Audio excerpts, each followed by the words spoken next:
आज का जो टॉपिक जो नक्की किया गया है वो भी कल बाबा ने जो कहा हुआ है, इस वर्ष क्या करने का है, सफल करो और सफलता है ही है। इस प्रकार से है ही है, इस प्रकार से एकदम फोर्सफुली उस प्रकार की बात होनी चाहिए। जैसे शास्त्रों में एक कहानी है कि एक पंडित जो थे वो कहते थे कि वेद जो है ना वो शाश्वत है। कुमारिल भट्ट की बात है। कुमारिल भट्ट के बारे में कहानी ऐसी है कि वो मानते थे कि वेद शाश्वत है और अपौरुषी है। तो एक राजा ने कहा कि कैसे हम माने, तो कहा कि मैं फोर्थ मंजिल जो है, चौथी मंजिल से भी अगर गिरूंगा और मेरा पाँव नहीं टूटेगा। तो उसने कहा ठीक है। तो ऊपर जाकर के वो खड़े रहे और ऊपर से जंप लगाया। जंप लगाने से पहले उसने कहा कि अगर वेद शाश्वत है, अपौरुषेय है, तो मैं अगर गिरूंगा तो मेरे पाँव नहीं टूटने चाहिए। परंतु ऊपर से गिरे और उनके पाँव टूट गए। तो उनको खुद को प्रश्न हुआ कि ये कैसे हुआ।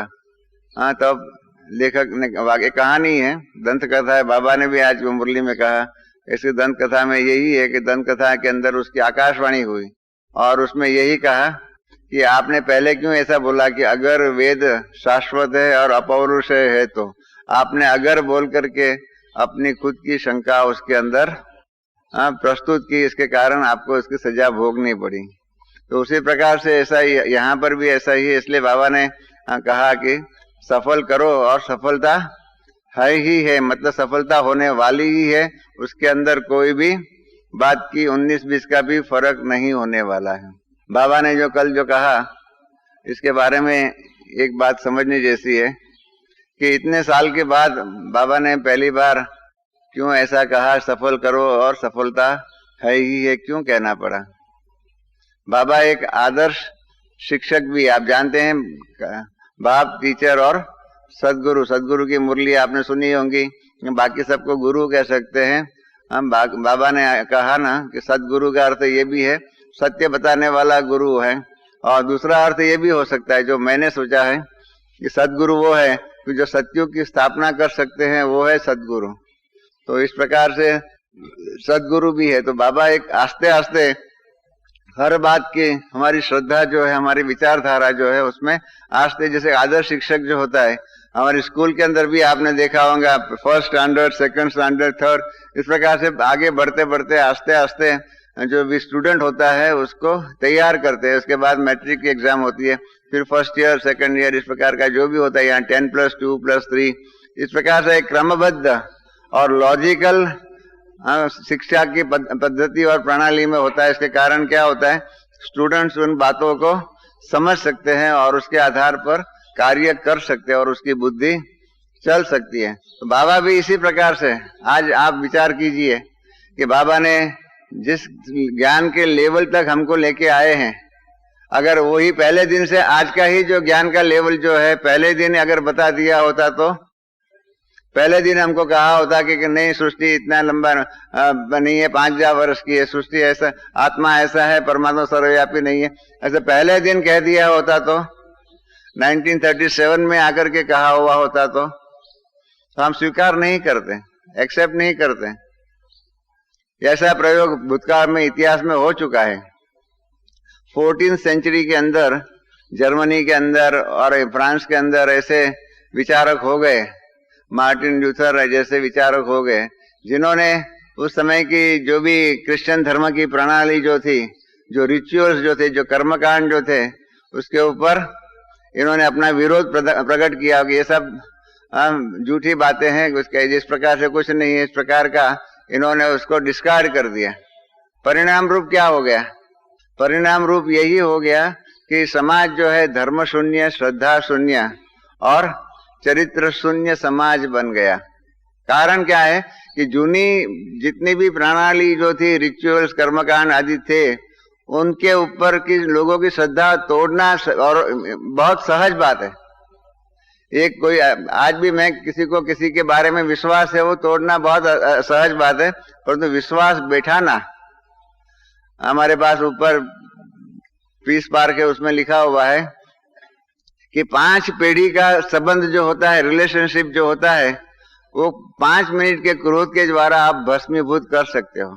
माना संबंध बनाने में 5 पीढ़ी लग जाती है, इतनी मेहनत करनी पड़ती। बनाना जो है कंस्ट्रक्शन करना है, पर तोड़ने में 5 मिनट का क्रोध जो है आपका 5 पीढ़ी का बना हुआ संबंध जो है ना, वो 5 मिनट में आप तोड़ सकते, जला सकते हो, भस्मीभूत कर सकते हो।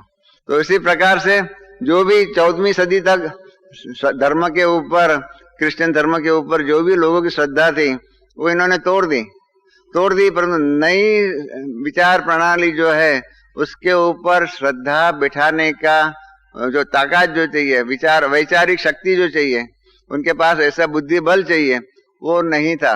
और परिणाम रूप क्या हो गया?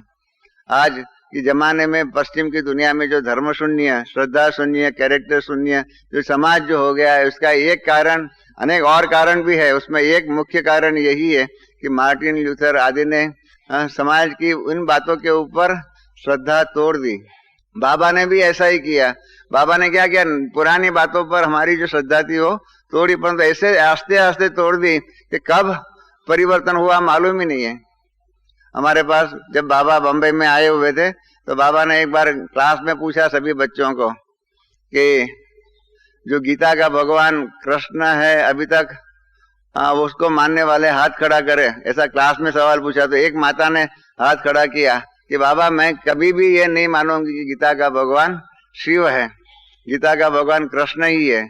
तो बाबा ने उसकी श्रद्धा तोड़ी नहीं। बाबा ने कहा ठीक है बच्ची, तुम क्लास में आती रहना, तुम्हारी जो भी मान्यता है उस मान्यता के आधार पर चलती रहना, परंतु क्लास में आती रहना, आस्ते आस्ते तुम ज्ञान की सब बातें समझ जाएगी।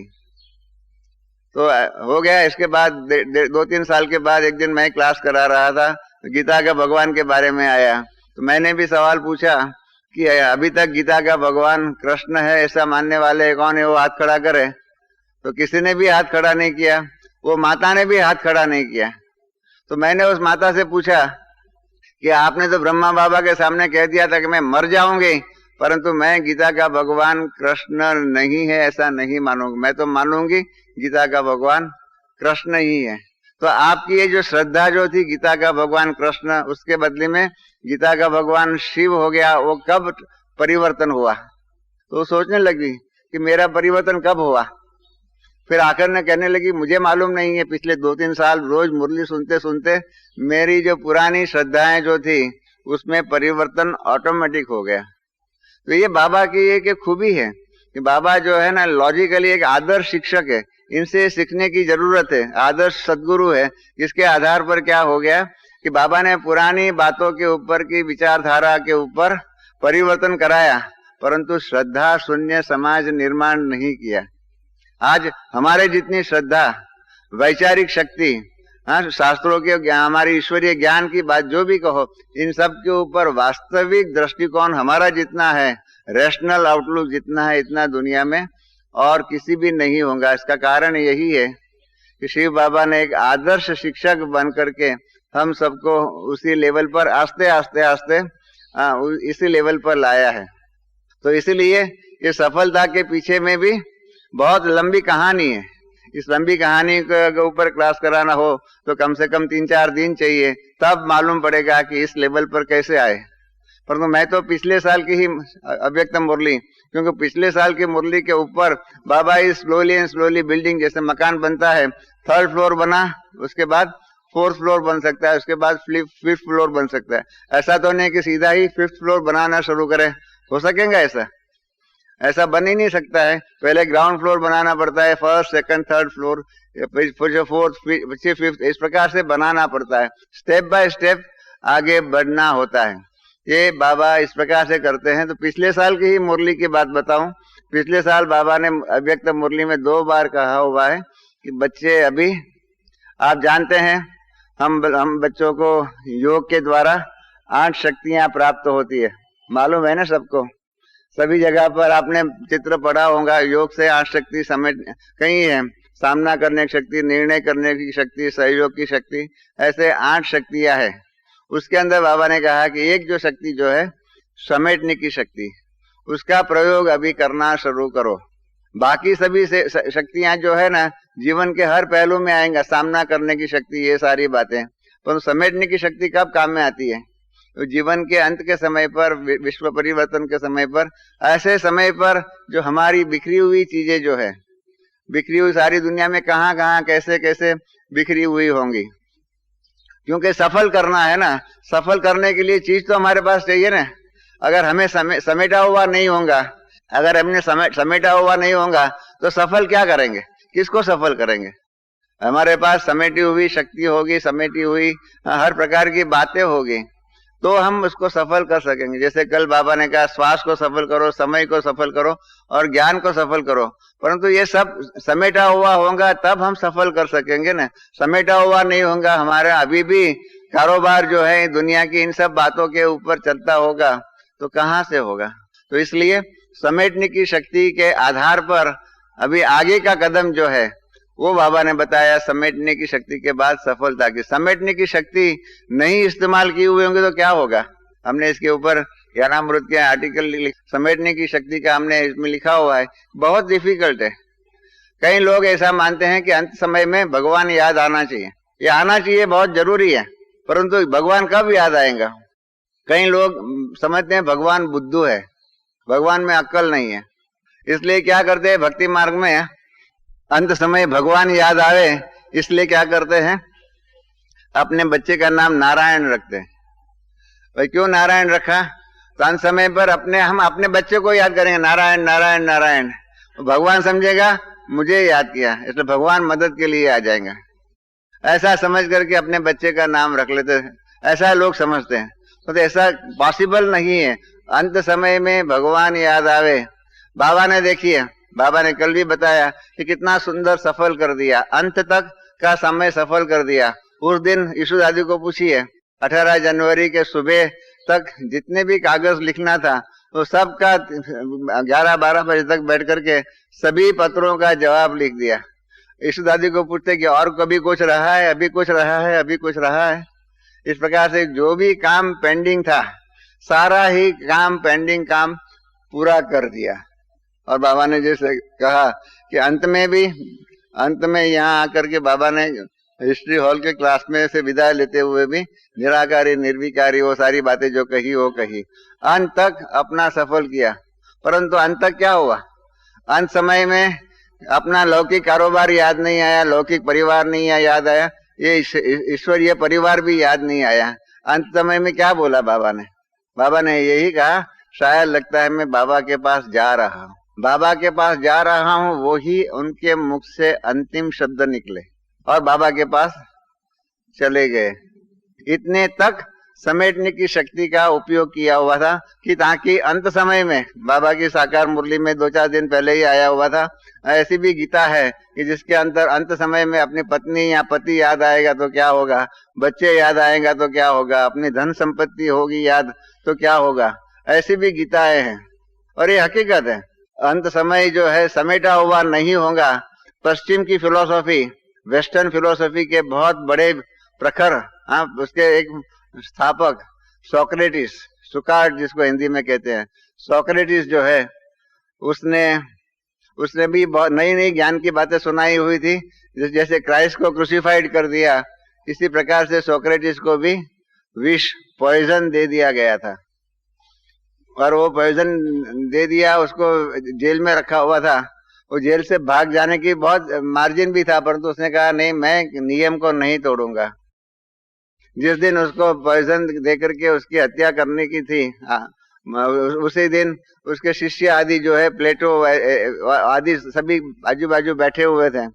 और जेलर जो है उनको अंतिम जो जैसे मीरा के लिए गया ना, राणा ने विष का प्याला भेजा, वो भजन आप जानते होंगे। इसी प्रकार से जेलर भी जो है विष का प्याला, पॉइजन का प्याला कटोरा लेकर के आया। वो उन्होंने पी लिया, पी करके उसने वापस दिया और पॉइजन की इफेक्ट होनी शुरू हो गई। पाँव के ऊपर जो चेतन था वो चला गया, पेट तक का चेतन जो है वो चला गया। और अंतिम 2-4 सेकंड बाकी रही हुई थी।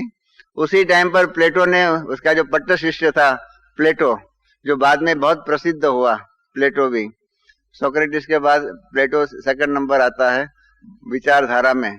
तो ये प्लेटो जो है उसने सोक्रेटिस को पूछा है कि आपकी कोई अंतिम इच्छा है? अंतिम इच्छा है। अभी इतना महान फिलोसोफर, उसको अंतिम समय पर भगवान याद आना चाहिए ना। इतनी सुंदर फिलोसॉफी की बातें कही हुई है, जिसके कारण ग्रीस के अंदर वहां के युवान जो है, युवा शक्ति जागृत हो गई। वो भी जो है ना, उसका अंतिम क्षण कैसे हुआ? सोक्रेटिस, प्लेटो ने लिखा हुआ है सोक्रेटिस के जीवन के बारे में कि अंतिम समय में मैंने इनसे पूछा कि आपकी कोई अंतिम इच्छा है?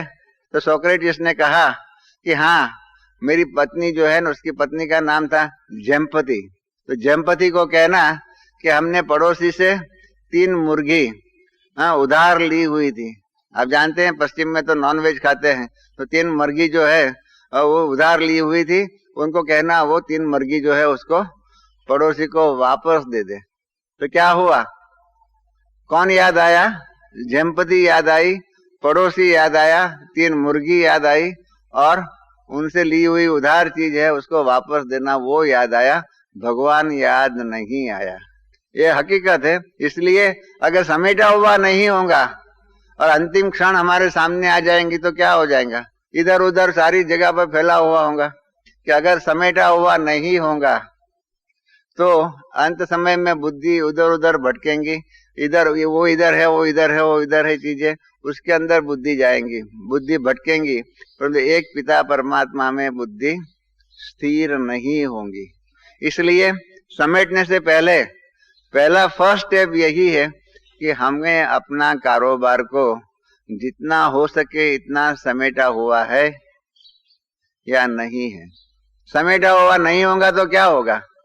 सफल करने के लिए हमारे पास साधन कहाँ से होंगे, शक्ति कहाँ से होंगी? हर चीज इधर उधर फैली हुई होंगी, बिखरी हुई होंगी, तो काम कहाँ से, कैसे हम करेंगे? क्योंकि आखिर में इन समेटे हुए चीजों को ही हमको सफल करना है। सफल करने से ही क्या होगा? हमारा सफल हो जाएगा और सफलता को हम प्राप्त कर सकेंगे। 1 सेकंड के लिए सोच लीजिए कि विनाश का समय हो गया है। विनाश के समय पर आपकी चीजें इधर उधर समेटी हुई होंगी, तो आप सब सफल कैसे कर सकेंगे? हमने इसलिए ज्ञानामृत में लिखा हुआ है कि अंतिम समय जो है, अंतिम समय 2 प्रकार से आ सकता है। एक तो अपनी खुद की अंतिम अवस्था है, अंतिम समय है, शरीर जो है, जैसे कई हमारे बहन भाई एडवांस पार्टी में गए हुए हैं, इस प्रकार से खुद की अंतिम अवस्था ये भी हो सकती है। और दूसरी जो है वैश्विक अंतिम अवस्था, बाबा ने बताया हुआ है। और ये वैश्विक अंतिम अवस्था का साक्षात्कार तो पहले दिन से, जब से बाबा ने ज्ञान का कारोबार शुरू किया, उस दिन से अंतिम अवस्था जो है, वैश्विक अंतिम अवस्था का साक्षात्कार कराया हुआ है। ब्रह्मा बाबा ने भी पहला जो साक्षात्कार किया, आप सबको मालूम है, हमने बच्चों के बाबा की किताब में ये दिखाया हुआ भी है, चित्रांकित किया हुआ है कि ब्रह्मा बाबा ने वहां समुद्र के सामने बैठे हुए थे, सारा जो आकाश जो था वो सारा ही स्क्रीन बन गया। और स्क्रीन बनने के बाद उसमें बाबा ने देखा, विनाश का साक्षात्कार किया पहले। आप सबको मालूम होगा ब्रह्मा बाबा की कहानी, न पढ़ी हो तो आप बच्चों के बाबा किताब पढ़ लेना, या तो आदिदेव किताब भी पढ़ लेना। उसमें हमने बच्चों की बाबा की किताब में सारा दिखाया हुआ है, चित्रों के द्वारा, जगदीश भाई ने शब्दों के द्वारा आदिदेव किताब के अंदर सारी बातें लिखी हुई है। तो वो जो बाबा ने विनाश का सारा साक्षात्कार किया, और विनाश का साक्षात्कार करते हुए बाबा ने खुद ने अपने शब्दों में हमको बताया था कि मैं भी डर गया, ये क्या हो रहा है, ये क्या हो रहा है, ये खून की नदियां बह रही है, इस प्रकार से हो रहा है, ये क्या हो रहा है। परंतु थोड़े समय में वो दृश्य जो है वो गायब हो गया उनके नजरों के सामने से, साक्षात्कार की उस भूमिका में। और फिर आकाश में से सितारे आने लगे, और सितारों में से फरिश्ते जैसे देवताएं बाहर निकलने लगे, और देवताओं की दुनिया का, सतयुगी दैवी दुनिया का साक्षात्कार बाबा को हुआ। और उसको देख करके बाबा बहुत प्रसन्न चित्त हो गए। और इतने में बाबा ने सुना कि ये सब बातों के लिए, ये परिवर्तन के कारोबार के लिए आपको निमित्त बनना पड़ेगा। और बाबा ने खुद ने हमको डेमोन्स्ट्रेट करके बताया कि जब मैंने ये सुना तो मैंने ऐसा हाथ करके कहा, नहीं नहीं नहीं, मैं इसके लिए लायक नहीं हूँ, मैं इसको कर नहीं सकता हूँ। ऐसा बाबा ने एक्टिंग करके, जैसे उस टाइम पर उस दृश्य को देखा, इस प्रकार से ऐसा करके हमको दिखाया। तो मैंने कहा, बाबा फिर क्या हुआ? कहा क्या हुआ? मैंने तो मना किया, परंतु इसलिए बाबा ने कहा है कि मैंने कई बार मुरली में कहा है कि वाट वेंदो ब्राह्मण फत्तो, मतलब चलते चलते बाबा मेरे में प्रवेश हो गए, मेरे को कभी पूछा भी नहीं और कारोबार में मुझे लगा दिया।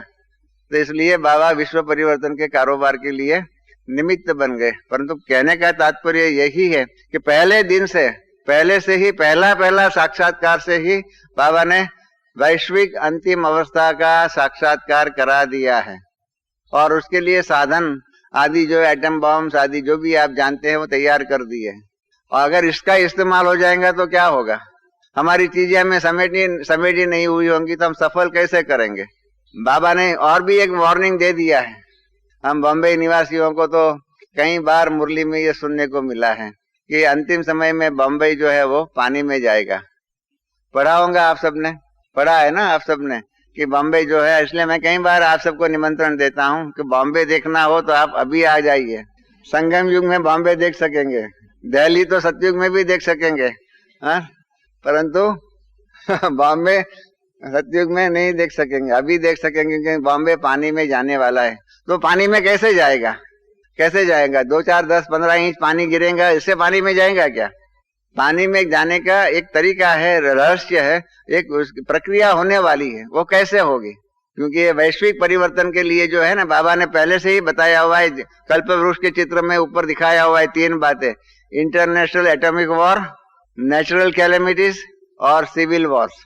ये बाबा ने शुरू से ही आदि पिक्चर जो कल्पवृक्ष, गोला और त्रिमूर्ति का जो झाड़ का जो पिक्चर, जो तीन पिक्चर जो है वो हमारे शुरू के आदि के फंडामेंटल पिक्चर्स है। उसके ऊपर बाबा ने विश्व परिवर्तन की प्रक्रिया बहुत स्पष्ट शब्दों में लिख दी है। International atomic war, natural calamities और सिविल वॉर। तो नेचुरल कैलेमिटीज कैसे होगी? हमने ज्ञानामृत में आज की दुनिया के वैज्ञानिक लोगों का अभिप्राय लिखा हुआ है कि नेचुरल कैलेमिटीज में क्या हो सकता है। क्योंकि एक बात है कि पृथ्वी जो है अभी अपनी धरी जो है, एक्सिस जो है, उसके ऊपर 23.5 डिग्रीज का एंगल पर ऐसी टेढ़ी खड़ी है। सूर्य सामने है, सूर्य के सामने ऐसी टेढ़ी अवस्था में वो पृथ्वी सूर्य के चारों ओर घूमती रहती है। और ये भी है कि सतयुग की जिस प्रकार की क्लाइमेट, आबोहवा, वायुमंडल जिस प्रकार की बाबा महिमा करते हैं, वर्णन करते हैं, जैसे कल भी कहा कि वहां अप्राप्त कोई भी वस्तु नहीं होगी।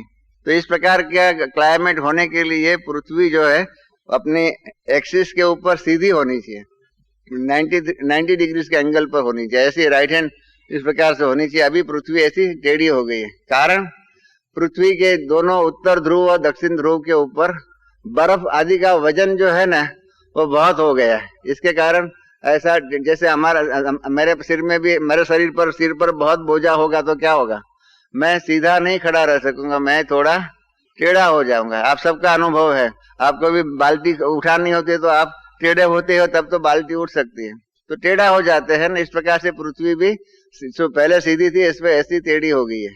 तो ये पृथ्वी जो है सतयुग के लिए सीधी होनी ही चाहिए। वो कैसे होगी? उसके लिए वैज्ञानिक लोग कहते हैं कि 5 एटम बॉम्ब उत्तर ध्रुव और 5 एटम बॉम्ब दक्षिण ध्रुव के ऊपर गिराया जाए तो उसकी जो न्यूक्लियर हीट जो है, अणु शक्ति के कारण जो गर्मी पैदा जो होगी, उसके कारण जो बर्फ उत्तर ध्रुव और दक्षिण ध्रुव के ऊपर है वो इतना पिघलेगा, इतना पानी हो जाएगा कि परिणाम रूप जो है आज का जो समुद्र का जो लेवल जो है, सी वाटर लेवल जिसको अंग्रेजी में कहते हैं, समुद्र का पानी का जो लेवल जो है वो 96 फीट से 100 फीट तक बढ़ जाएगा, 96 फीट से 100 फीट तक और ऊपर बढ़ जाएगा। तो क्या होगा? बॉम्बे एक तो सैंपल के रूप में बाबा कहते हैं, बॉम्बे माना ही जो समुद्र तट पर रहने वाले जो भी है, जिसको बंदरगाह कहते हैं, पोर्ट कहते हैं, उस प्रकार से बंदरगाह आदि जो भी है उसके ऊपर 96 फीट या 100 फुट, समझो मान लो 100 फुट पानी हो गया, तो 100 फुट पानी हो गया तो सब बंदर जो भी है, मतलब जो पोर्ट बने हुए हैं उसका क्या होगा? कोई भी पोर्ट के रूप में काम नहीं कर सकेगा। और दूसरा, उसी प्रकार से आज देख लीजिए अर्थक्वेक की भी बात जो है, हमारे हिंदुस्तान के अंदर भी कितने डैम्स बने हुए हैं। भाखरा नांगल डैम, अभी हम गए थे संबलपुर, तो वहां महानदी के ऊपर भी एक डैम बना हुआ है, हीराकूद डैम बना हुआ है, कोयना डैम बना हुआ, ऐसे बहुत से डैम देश विदेश में बने हुए। क्या सतयुग में डैम्स होंगे? मेरा आप सबसे प्रश्न है, सतयुग में अभी के जितने डैम्स बने हुए हैं, कोयना डैम, भाखरा नांगल डैम आदि जो भी है, दामोदर नदी के ऊपर भी बहुत 6 डैम्स बने हुए हैं। इस प्रकार के जितने भी डैम्स बने हुए हैं वो डैम्स होंगे? एक छोटी सी बात है, सिरोही के जाते हैं स्वरूपगंज के पास जो है इसी नदी के ऊपर डैम बना हुआ है। पानी एक बार बहुत जोर से पानी आया, फ्लड हो गया, वो डैम टूट गया और कितना नुकसान करके गया। तो इस प्रकार से ये डैम जो है सतयुग में, आप सबका क्या राय है? सतयुग में डैम्स होंगे? तो नहीं होंगे तो कैसे, क्या होगा उसका? कुछ ना कुछ तरीके से टूटने तो चाहिए ना। तो अर्थक्वेक आदि के द्वारा वो जब टूटेंगे तो क्या होगा? क्या होगा? भाखरा नांगल डैम टूट जाए तो क्या होगा?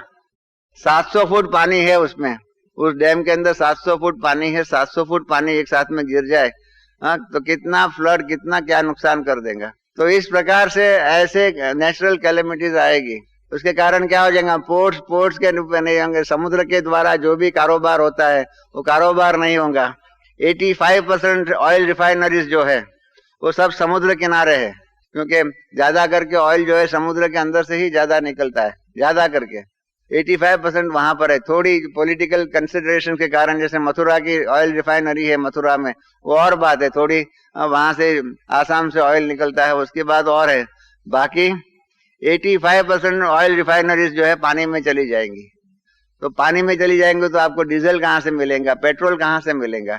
तो हवाई जहाज नहीं चलेंगे, रेलवे कहाँ से चलेंगी? आज हिंदुस्तान में 80% रेलवे जो है वो डीजल पर चलती है, बाकी का बिजली और कोयला आदि के ऊपर 3% चलती है। तो कहाँ से चलेंगी वो? जब बाबा के सामने हमने सोलार जो है, सोलार के लैंप्स आदि के बारे में प्रस्ताव रखा, तो बाबा ने यही कहा कि बच्चे उसके ऊपर आगे बढ़ो, इस क्षेत्र में आगे काम कीजिए, क्योंकि आखिर में ऊर्जा के रूप में सौर्य शक्ति ही काम में आने वाली है, उसके द्वारा ही कारोबार होगा।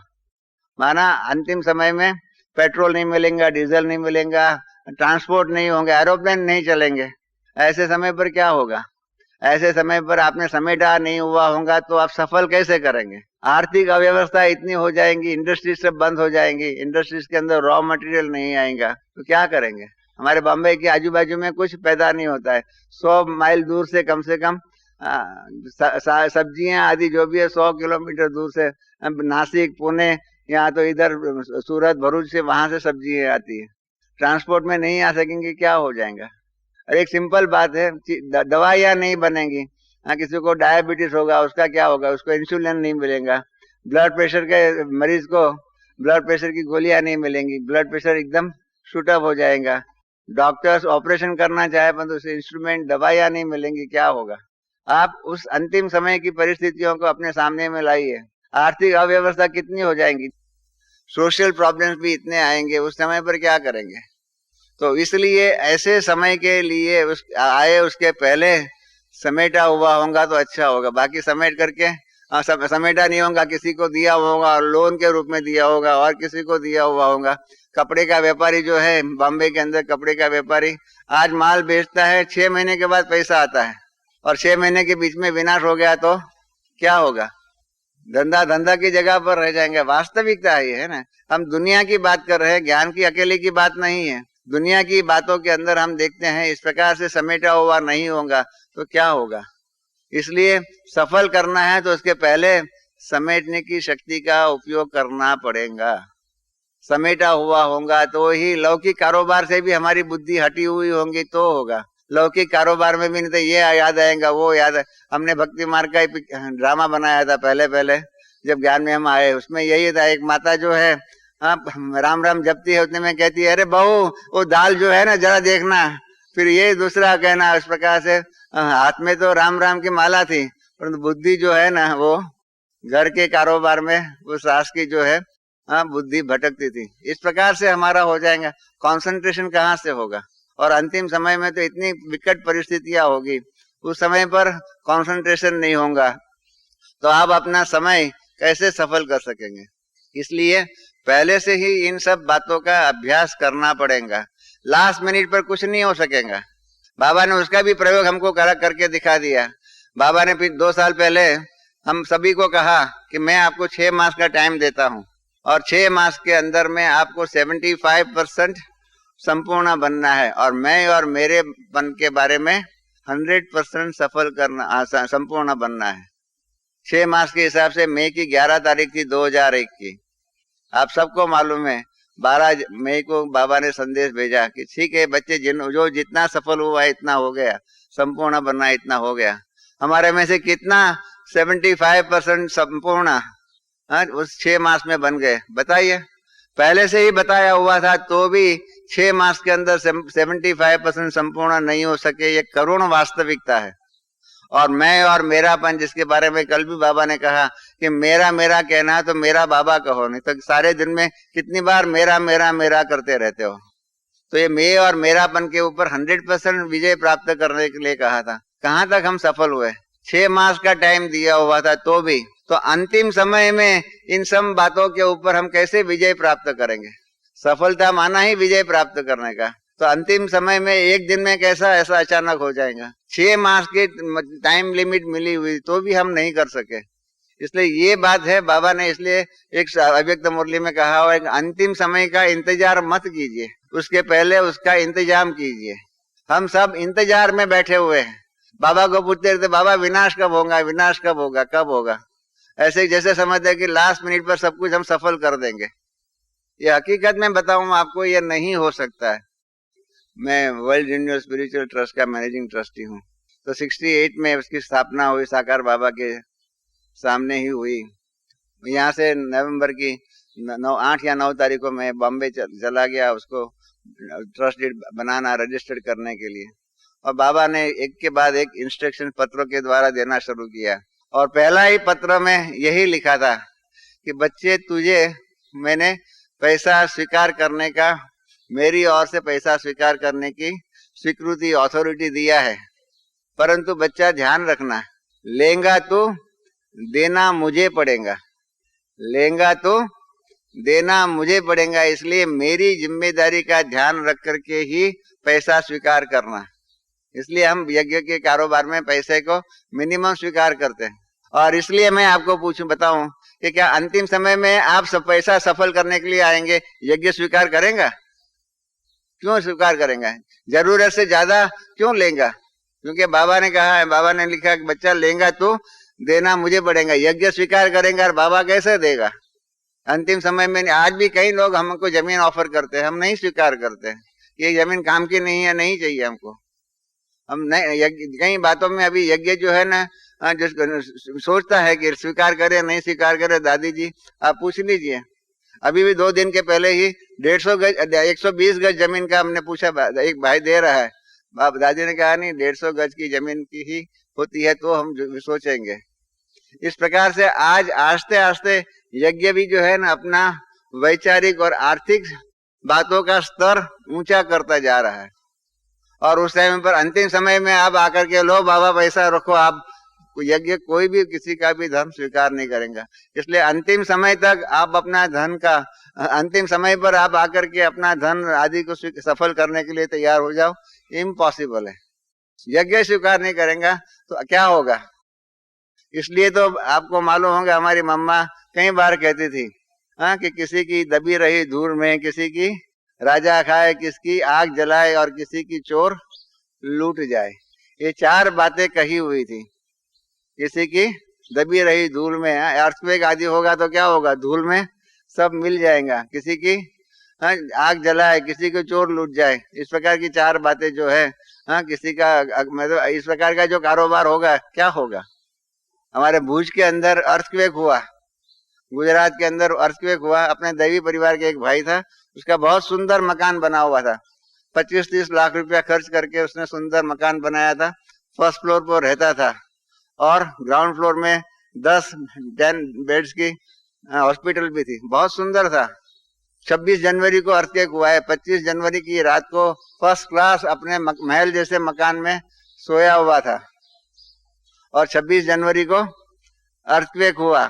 मकान उसका सारा ही पत्ता जो होता है ना, प्लेइंग कार्ड, पत्तों के माफिक, उसका महल के माफिक गिर गया। फिर भी क्या करेंगे? मकान के आजू बाजू ध्यान रखने के लिए 26 तारीख मकान के आगे की फुटपाथ के ऊपर सोया। एक दिन में करोड़पति था, उसका रोडपति बन गया। ऐसा भूकंप आदि का कारोबार होगा, क्या करेंगे? गोधरा में जो हत्याकांड हुआ रेलवे के अंदर, उसमें क्या हुआ? कड़ी के 6 माताएं वापस आ रही थी, 3rd क्लास का डब्बा था, 6 सीट जो थी, 3 इधर और 3 उधर, 6 माताएं इकट्ठी थी। आग लगना शुरू हो गया तो सबने कहा चलो जल्दी जल्दी उतरो, जल्दी जल्दी उतरो। तो 4 बहनें जो है, 4 माताएं जल्दी जल्दी उतर गई। बाकी 2 ने कहा, रे इतना हमारा सामान है, सामान के बिना क्या करेंगे? सामान लेने के लिए रुकी, इतने में वो लोग आ गए, दरवाजा बंद कर दिया और वो 2 माताएं अंदर जल गई। 11 सितंबर पिछले साल न्यूयॉर्क के अंदर वर्ल्ड ट्रेड सेंटर के ऊपर 2 हवाई जहाजों ने जाकर के टक्कर लगाई। अपने दैवी परिवार के एक भाई था, राम प्रकाश भाई। राम प्रकाश भाई उसी बिल्डिंग में काम करते थे। 64वीं मंजिल में उनकी ऑफिस थी, उसके अपने डिपार्टमेंट के हेड थे। जैसे वो मकान के साथ एरोप्लेन ने टक्कर खाई तो उसने अपने स्टाफ को बोल दिया, चलो छोड़ो काम, छोड़ो, चलो भागो, क्योंकि बिजली बंद हो गई, सब बंद हो गया था। सीढ़ी उतरना था, 64 फ्लोर से नीचे में आना, 64वीं मंजिल से नीचे आना, कि मासी का घर नहीं था।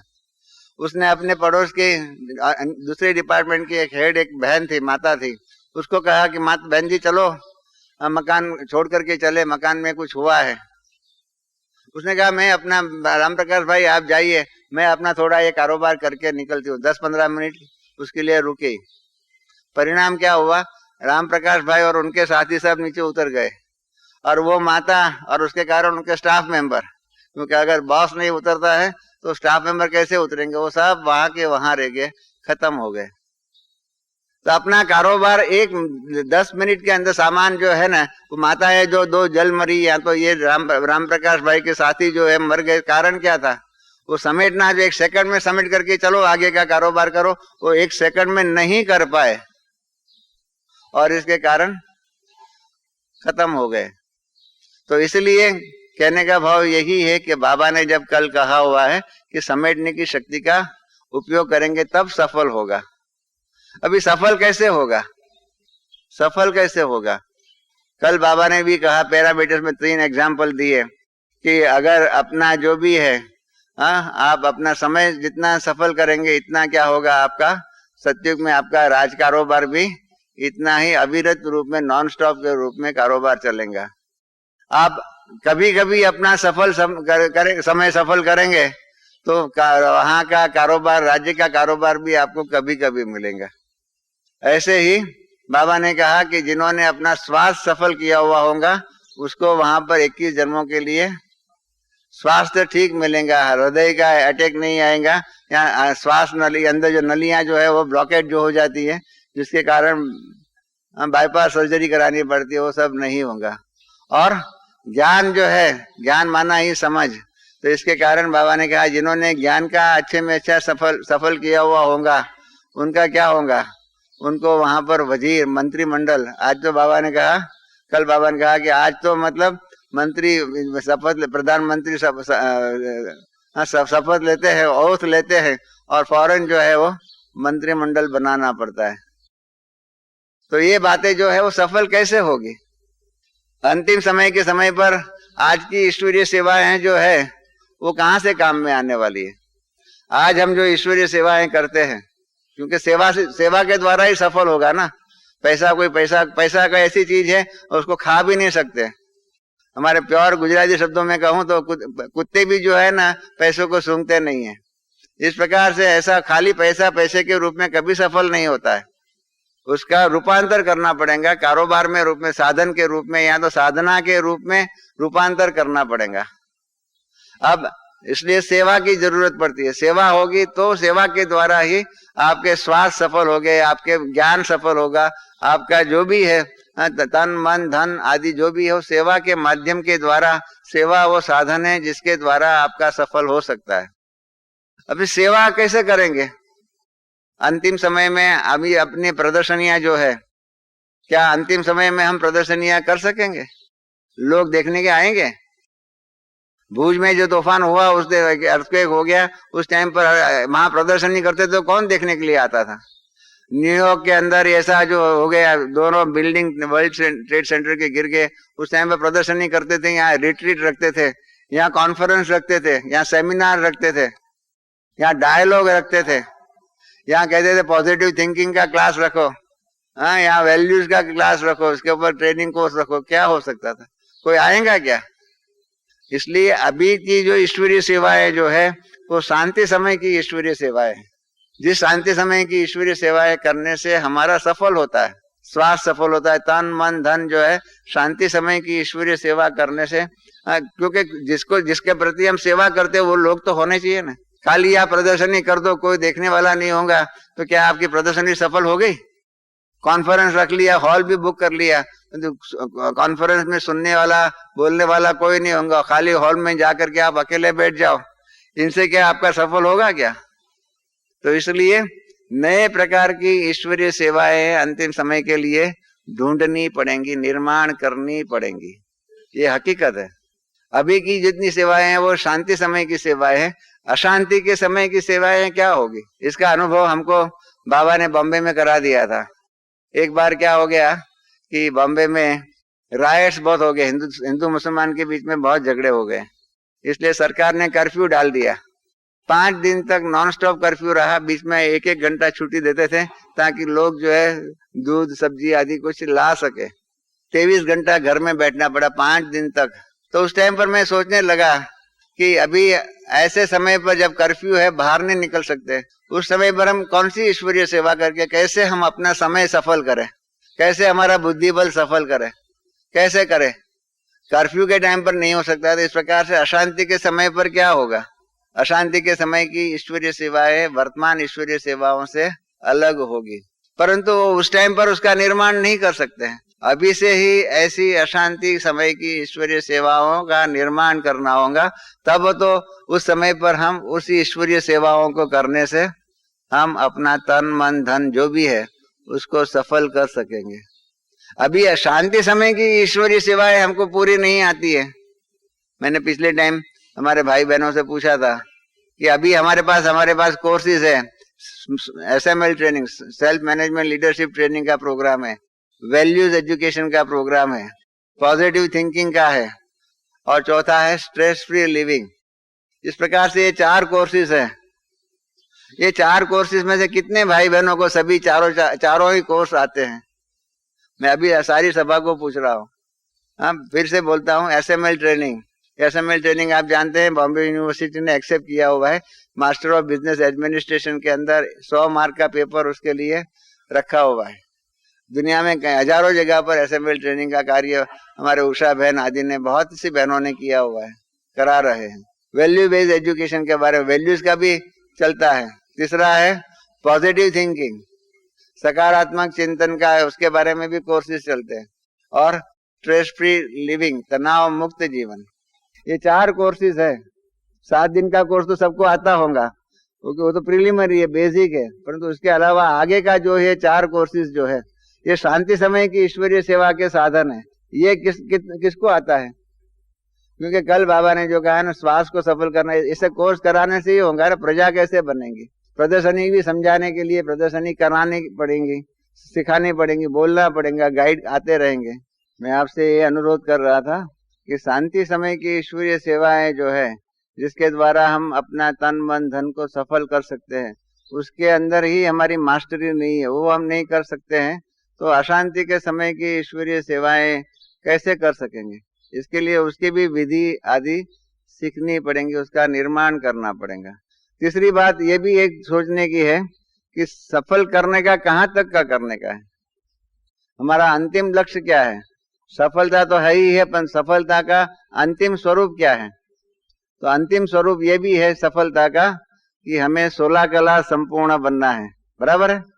ये कोई नई बात नहीं मैं कह रहा हूँ। 16 कला संपूर्ण निर्विकारी, मर्यादा पुरुषोत्तम, अहिंसा, परमो धर्म, ये सतयुगी दैवी दुनिया की वो मापदंड है कि हमें 16 कला संपूर्ण बनना है। याद है ना आप सबको? 16 कला संपूर्ण बनने का लक्ष्य तो सबका है कि किसी का 14 कला के भी है संपूर्ण बनने का। हाँ, किसी का 14 कला संपूर्ण बनने का हो तो हाथ खड़ा करें। जैसे बाबा पूछते हैं ना, लक्ष्मी नारायण बनना है या राम सीता बनना है? तो सभी लक्ष्मी नारायण का ही कहते। लक्ष्मी नारायण माना ही 16 कला संपूर्ण। और बाबा ने अभी पिछले शनिवार की साकार मुरली में बाबा ने एक हिसाब किताब सिखाया हुआ था। आप सबको याद होगा, दादी जानकी ने तो उस दिन कहा भी सही कि ये हिसाब किताब तो मेरे भी ख्याल में नहीं था, बाबा ने पहले भी बताया होगा, मैं भूल गई थी। ये है कि सतयुग में 16 कला और त्रेता युग में 14 कला, माना 1250 वर्ष में 2 कला कम होती है। बराबर है, ये तो सबको मालूम है। 16 कला से 2 कला 1250 वर्ष में कम होती है। तो बाबा ने पिछली शनिवार या उसके पहले के शनिवार, ऐसी मतलब पिछले 10-15 दिन के अंदर ही शनिवार की मुरली में था, तो उसमें बाबा ने यही कहा कि 15 कला संपूर्ण बनेंगे तो क्या होगा। याद होगा वो हिसाब किताब, जो रोज मुरली पढ़ते होंगे या सुनते होंगे उनको मालूम होगा कि 15 कला संपूर्ण बने तो क्या होगा। 625 वर्ष बाबा ने कहा हुआ है, हिसाब स्पष्ट शब्दों में कहा हुआ है, बहुत स्पष्ट शब्दों में बाबा ने सबको बता दिया कि 15 कला संपूर्ण बने तो 625 वर्ष कम होंगे, आधा सतयुग चला जाएगा। सतयुग में है 8 जन्म, ये तो मालूम है ना सबको। सतयुग में 8, त्रेता में 12, मतलब पहले 21 जन्म होते हैं और फिर 63 जन्म जो है वो द्वापर और कलयुग में 63 जन्म, वो तो सबको हिसाब मालूम है। इसलिए 8 जन्म में से आधा सतयुग चला जाएगा तो क्या होगा। कितने जन्म चले गए। हाँ जी, 4 जन्म चले गए। कौन से 4 जन्म, शुरू के या अंतिम के। कलयुग के 4 जन्म तो कम नहीं होंगे ना। कलयुग के तो जो रहेंगे, द्वापर कलयुग के 63, वो तो 63 रहेंगे ही सही, परंतु सतयुग त्रेता के जो 21 जन्म जो है उसमें से पहले 4 वर्ष चले जाएंगे। लक्ष्मी नारायण कौन से जन्म में होंगे। लक्ष्मी नारायण पहले जन्म में होंगे ना, तो आप चौथे जन्म के बाद 5वें जन्म में आएंगे तो आप लक्ष्मी नारायण को साकार रूप में देख सकेंगे। अपने आप से पूछिए। एक बार एक अव्यक्त बाप दादा के सामने एक माता रो रही थी, सामने में बैठी हुई थी, रो रही थी। तो बाबा ने उस माता को पूछा कि माता जी तुम बहन क्यों, तो आप माता जी आप क्यों रो रहे हैं। तो माता ने कहा कि बाबा मैंने आपको साकार रूप में नहीं देखा इसलिए मैं रो रही हूँ। तो बाबा ने बहुत सुंदर उसको कहा, मैं जो मेरे दिल पर वो छप गई है बात। बाबा ने उनको कहा कि परंतु नहीं देखा वो ठीक है, अभी तो तुम मुझे देख रही है ना, तो वर्तमान को भूतकाल की बातों के आधार दुखी क्यों कर रही है। अभी तो वर्तमान का सुख ले ले। अभी तो तू मेरे सामने चेतन में, मैं भी साकार में हूं, तुम भी साकार में हो, साकार में मुझे देख रही, उसका तो सुख ले ले। भूतकाल के दुख के कारण साकार में नहीं देखा, उसके कारण वर्तमान में दुखी क्यों हो रही है। ये हमारे सबके जीवन की यही बात है। हम भूतकाल की बातों के आधार पर वर्तमान को सुखी नहीं करते हैं, परंतु ज्यादा करके वर्तमान को दुखी करते हैं। ये करुण वास्तविकता है। हम अपने वर्तमान को भूतकाल के कारण दुखी करते, पुरानी बातें। इसलिए तो कई क्या होता है, अरे इसने इतना ऐसा किया, आप कितनी पुरानी पुरानी बातें याद रखते हैं। बाबा कहते हैं फुल स्टॉप लगाओ, हम तो पुरानी बातों के आधार पर वर्तमान को दुखी करते हैं।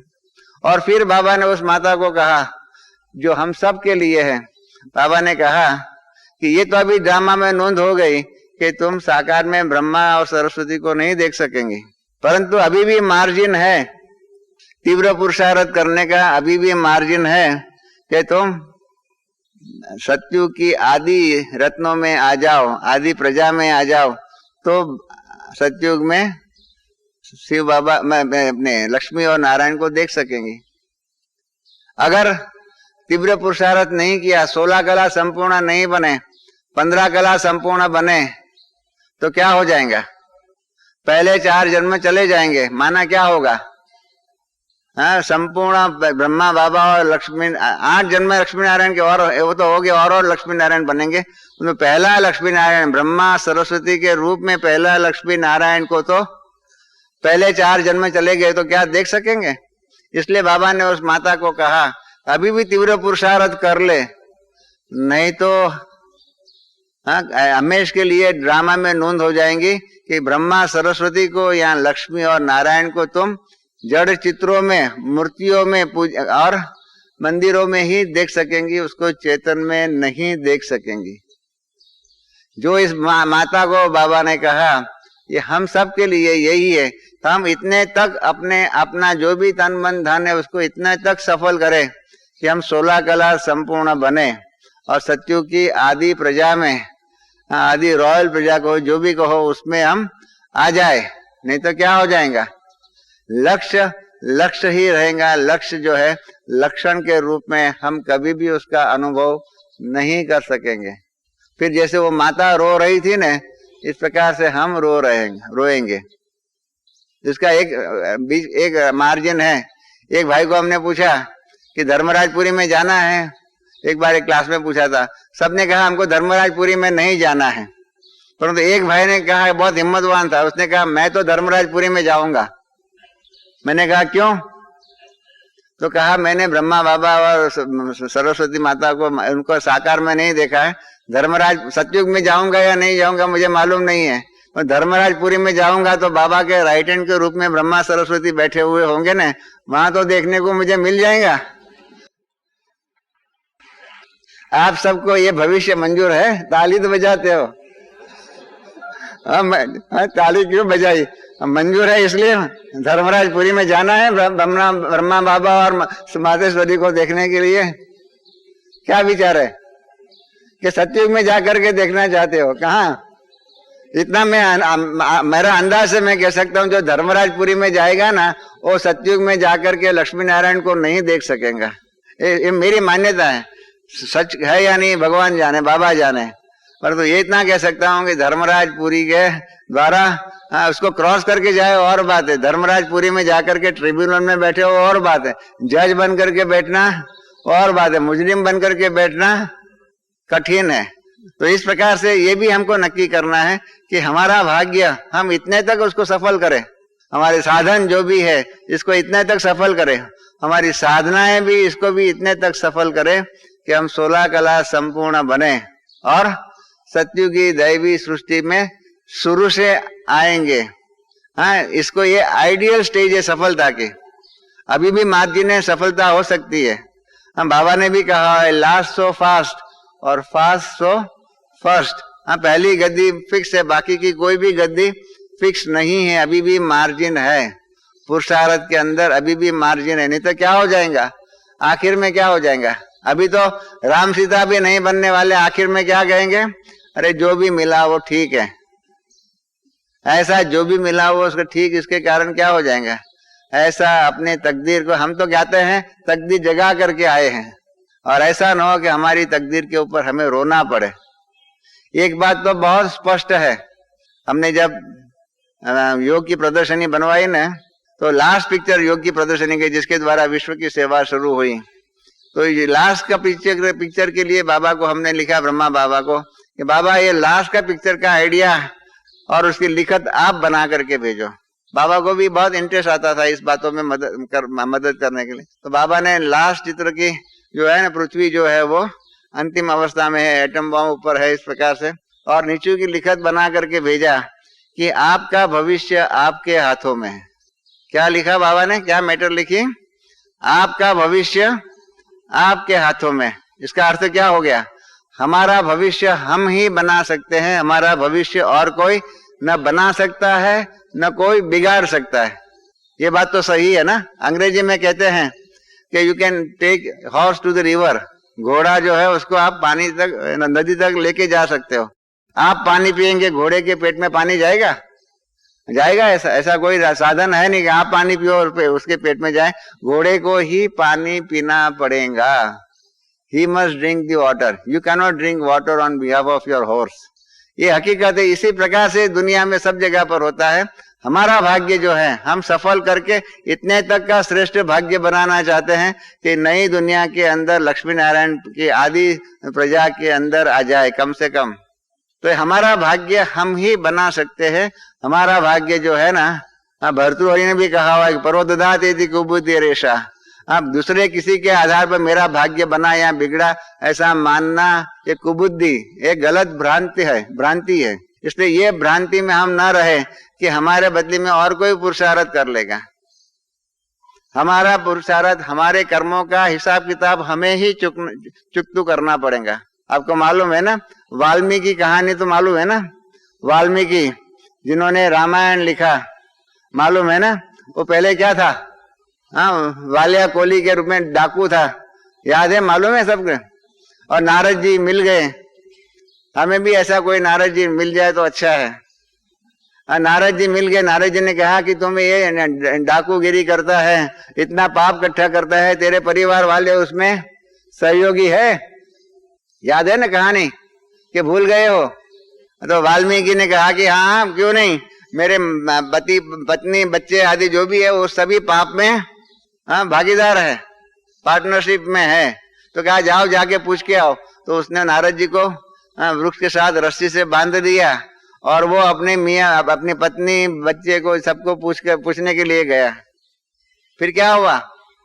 हाँ, उनकी पत्नी, ये सब यहाँ माताएं बैठी हुई है, वाल्मीकि की पत्नी ने क्या बोला कि हाँ, हम भी उस पाप में भागीदार हैं। हाँ जी, ऐसा बोला नहीं है। इस प्रकार से आपके पति आदि पाप कर्म करके जो भी करते हैं उसमें आप भागीदार बनेंगे। तो इस प्रकार से वाल्मीकि बेचारा वापस आया।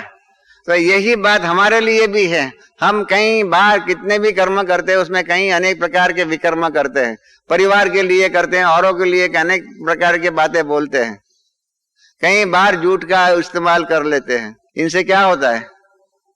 जो विकर्म बनता है उसके जिम्मेदार हम ही हैं। सत्कर्म के भी जिम्मेदार हम ही हैं, तो हमारे विकर्मों के भी जिम्मेदार हम ही हैं।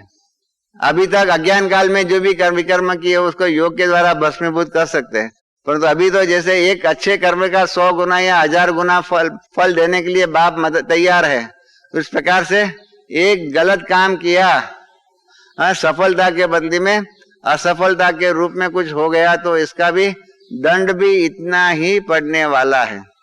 एक बाबा ने एक अव्यक्त मुरली में कहा हुआ है कि बच्चे, आपकी वाणी जो है ना वरदानी बन गई है। आपकी वाणी, आपके शब्द वरदानी बन गए हैं। हाँ, परंतु ध्यान रखना, बाबा ने मिसाल दिया है छुरी जैसा, कि छुरी सब्जी जो होती है ना, आप छुरी के द्वारा काटते हैं, तो छुरी के द्वारा सब्जी काट भी सकते हैं, तो छुरी के द्वारा इसको आप श्राप भी दे सकते हैं। और श्राप देंगे तो क्या होगा? उसका विकर्म जो बनेगा उसके जिम्मेदार कौन होंगे? हम ही होंगे। हमारी वाणी के ऊपर हमारा इतना ध्यान है कि हम वाणी के द्वारा किसी को श्राप न दे दे, फालतू बातों में न दे दे, कभी गालियां आदि कुछ भी, क्रोध आदि भी न कर ले। इतना हम अपने लिए जागरूक है, जितना बाबा ने सावधानी दिया हुआ है कि आपकी वाणी जो है उसको सफल करो। हाँ, उसके द्वारा किसी को वरदान दो। वाणी को भी मनसा, जैसे तन मन धन है, ऐसे ही मनसा वाचा कर्मणा। तो कर्मणा और वाणी को भी इतनी ही सफल करनी पड़ेगी कि हमारी वाणी वरदानी बने, इतने तक सफल करना पड़ेगा। और सफल करने का दूसरा मैंने कहा ना, मनसा वाचा कर्मणा, कर्म ऐसा करे श्रेष्ठ कर्म, वाणी ऐसी करे हमारी वाणी वरदानी बने। और मनसा वाचा, मनसा अंतिम समय की जो सेवाएं की बात जो मैंने निकाली ना, उसके अंदर बाबा ने भी कल भी कहा, रेफरेंस दिया था मनसा सेवा का। अंतिम समय में आपको मनसा सेवा के द्वारा ही कारोबार करना पड़ेगा। अंतिम समय में आपको साक्षात्कार मूर्त बनना पड़ेगा।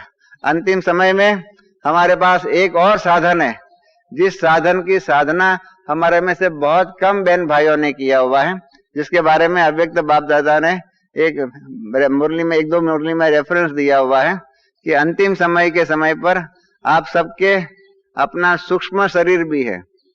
जब गुलजार दादी वतन में जाती है तो कई बार कहती है सभी बच्चों को बाबा ने इमर्ज किया, दादियों को इमर्ज किया। तो कौन से रूप को इमर्ज किया? हमारे सूक्ष्म स्वरूप को इमर्ज किया। जिस सूक्ष्म शरीर जो हमारा ही स्वरूप है, वो हमारा ही सूक्ष्म शरीर जो है, जिसको अंतवाहक शरीर भी बाबा ने शब्दों में कहा हुआ है।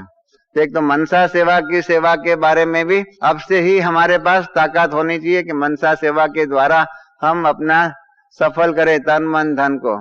और ऐसे ही हमारे अंतवाहक शरीर के द्वारा भी हम अपने उसको सफल करें। इसमें क्या होगा? इस दादी जानकी को मैंने कई बार कहा है, दादी आप बाकी सब बातों के क्लास कराते हो, आपके दादी जानकी उसमें एक्सपर्ट हैं अंतवाहक शरीर के द्वारा सेवा करने की।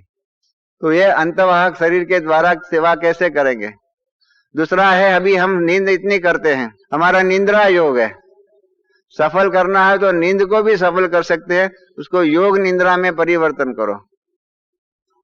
आज हम 5-5, 6-6 घंटे सोते हैं, शरीर को थकावट होती है, आत्मा को थकावट नहीं होती है। तो योग निद्रा के द्वारा अगर कारोबार करेंगे तो योग में भी आपको मालूम होगा, कृष्ण जो है, कृष्ण को किसी ने पूछा कि आपको अर्जुन क्यों प्यारा है, याद है? महाभारत पढ़ा होगा, उसमें कृष्ण को पूछा गया आपको अर्जुन क्यों प्यारा है, तो कहा मैं तुमको लेके चलता हूं। तो अर्जुन जो है ना सोया हुआ था, अर्जुन सोया हुआ था, तो वहां कृष्ण उनको लेके गए, तो अर्जुन के गले से आवाज आता था कृष्ण कृष्ण कृष्ण कृष्ण। ये आपने कहानी पढ़ी होंगी, थोड़ा तो भक्ति किया होगा ना, हमारी जितनी नहीं किया होगा पर थोड़ी तो किया होगा। याद है अर्जुन नींद में भी कृष्ण कृष्ण कर रहा था, देखा तो कहा देखो नींद में भी ये मुझे याद कर रहा है, ऐसा मेरा ये भक्त है। समय भक्ता प्रिया है, मुझे मेरा भक्त इसलिए प्रिय है कि जो मुझे नींद में भी याद करते हैं, इस प्रकार से। और इसके कारण ऐसे ही भक्तों को लिए गीता में कहा हुआ है कि नमे भक्ता प्रणश्यन्ति।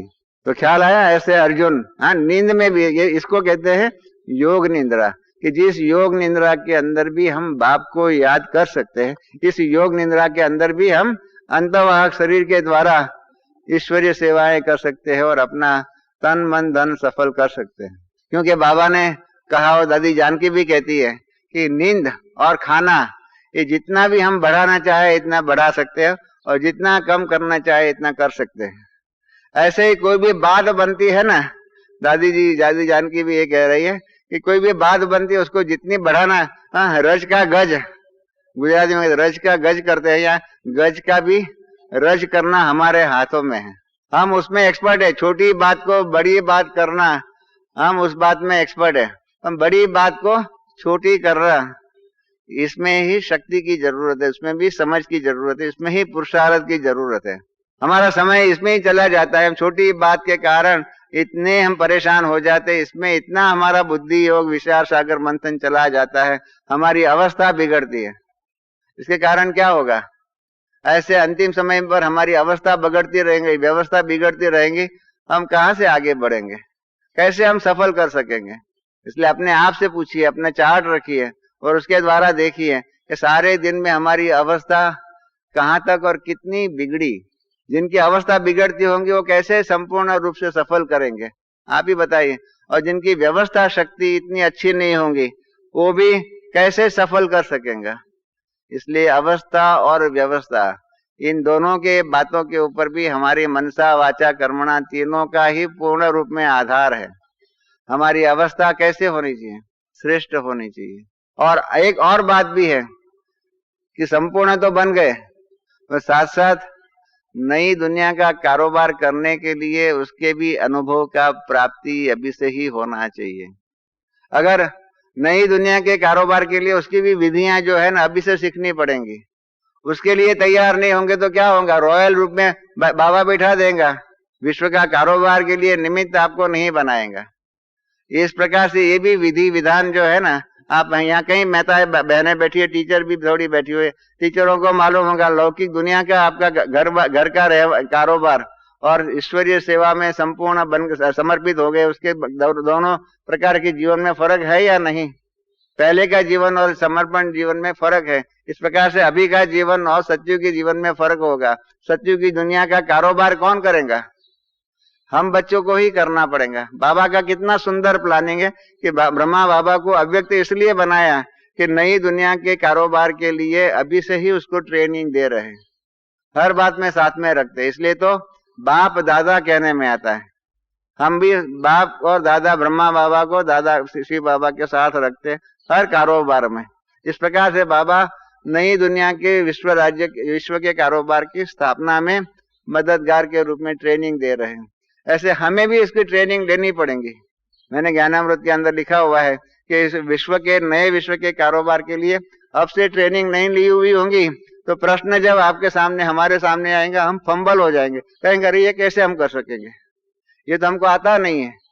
मैंने ज्ञानामृत में लिखा हुआ है इसके बारे में भी आर्टिकल में कि जब हिंदुस्तान आजाद हुआ और जवाहरलाल नेहरू प्राइम मिनिस्टर बन गए, वल्लभ भाई डिप्टी प्राइम मिनिस्टर बन गए, मौलाना आजाद एजुकेशन मिनिस्टर बन गए, ये किताब में लिखा हुआ transfer of power bye midnight, जो इंग्लैंड के दो ऑथर ने लिखा हुआ है किताब, उसमें लिखा हुआ है। तो उस टाइम पर भारत में बहुत ही रायट्स बहुत हो गए, हिंदुस्तान मुसलमान का बहुत प्रश्न हो गया, कई हजारों लाखों लोग मर गए और भारत सरकार उसको कंट्रोल करने में असफल रही। तो जवाहरलाल नेहरू ने इमरजेंसी मीटिंग रविवार के सुबह बुलाई और सोचा कि ये सीक्रेट रिपोर्ट आया कि इतने हजारों लोग मर रहे हैं और सरकार कुछ नहीं कर सकती है, पुलिस कुछ नहीं कर सकती है, मिलिट्री कुछ नहीं कर सकती है, तो क्या किया जाए। तो उस टाइम पर कैबिनेट के अंदर ये प्रश्न आया और उसका सुझाव आया कि हम लॉर्ड माउंटबेटन उस टाइम पर वाइसरॉय के रूप में चालू थे, तो उनके हाथ में सत्ता दे दे और उनको कहे कि आप जो इस प्रकार से भी कारोबार करना चाहिए कीजिए, परंतु ये राइट्स आदि जो खून की नदियां बहती है उसको कंट्रोल कीजिए, बंद कीजिए। इन्होंने फौरन जो है ना रेजोल्यूशन बनाया, कागज बनाया और शाम को 4 बजे की अपॉइंटमेंट लॉर्ड माउंटबेटन की मिल गई और उनके पास गए और जवाहरलाल नेहरू ने वो कागज उनके हाथ में दिया और कहा कि आप सत्ता फिर से संभाल लीजिए। माउंटबेटन ने कहा मैं क्यों संभालूं, मैं तो ऐसे ही अभी रबर स्टैम्प के माफिक यहाँ बैठा हुआ हूँ थोड़े दिन के लिए, आपका कोई भी वाइसरॉय के रूप में या प्रेसिडेंट के रूप में आ जाएगा, मैं चला जाऊंगा, अभी तो सत्ता आपके हाथों में है, आप संभालिए, आप कारोबार ऐसा कीजिए, राइट्स आदि जो भी उसको कंट्रोल कीजिए। तो नेहरू ने कहा कि हमें उसका अनुभव नहीं है, हम तो सारी जिंदगी जो है ना आपके सामने ब्रिटिश राज्य को भगाने के लिए उसकी मेहनत में पड़े, आधी जिंदगी हमारी जेल में गई, आधी जिंदगी हमारी असहकार की मूवमेंट आदि में चली गई, हमको राज्य कारोबार संभालने की अक्ल ही नहीं है, अनुभव ही नहीं है। और आपको तो आप जो लॉर्ड माउंटबेटन जो थे, जो जापान के सामने में कंबाइंड फोर्सेस जो थे उसके कमांडर इन चीफ थे और इन्होंने ही जापान के ऊपर विजय प्राप्त करने का सारा कारोबार, उसकी बागडोर जो है उन्होंने संभाली हुई थी। तो उन्होंने कहा, नेहरू ने कहा आपको तो इसका अनुभव है, इसलिए आप इसको संभालिए, हम कह रहे हैं ना, आप कहाँ मांग रहे, हम कह रहे हैं, भारत के बहन भाइयों की तरफ से कह रहे हैं। और फिर लॉर्ड माउंटबेटन ने कारोबार किया, 5-7 दिन में ही भारत में शांति हो गई। इसी से सीखने का, ऐसा ही नए विश्व का कारोबार हमको बाबा दे दे के चलो बच्चे आपको संभालना है, और आप गए बाबा इम्पॉसिबल, हम तो सारी जिंदगी माया के सामने युद्ध करने में ही गए, और हम तो माया के सामने युद्ध करने में गए, अपने को संपूर्ण बनाने में ही गए, संपूर्ण दुनिया का कारोबार कैसे करना चाहिए वो सिखाए नहीं, तो क्या होगा। इसलिए सफल करो माने इतने तक सफल करो कि नई दुनिया के कारोबार के लिए भी आप हम सब अपने आप को लायक करें, तब 100% सफलता हुई। मैंने पिछली बार अपना एक अनुभव बताया हुआ था कि ये सेवा केंद्रों के खोलने के बारे में, हम अभी तक तब तक मैं मानता था कि दादियां ही कर सकती है। मैं बॉम्बे में था और मॉरिशस से फोन आया, हमारे वेदांती बहन आदि लुसाका से मॉरिशस ईश्वरीय सेवा करने के लिए गए थे। लुसाका माना जाम्बिया करके, जो वहां जहां से अफ्रीका की सेवा शुरू हुई थी, और राम भाई वेदांती बहन आदि सभी 15 दिन के लिए वहां रहे, बहुत अच्छी ईश्वरीय सेवा हुई।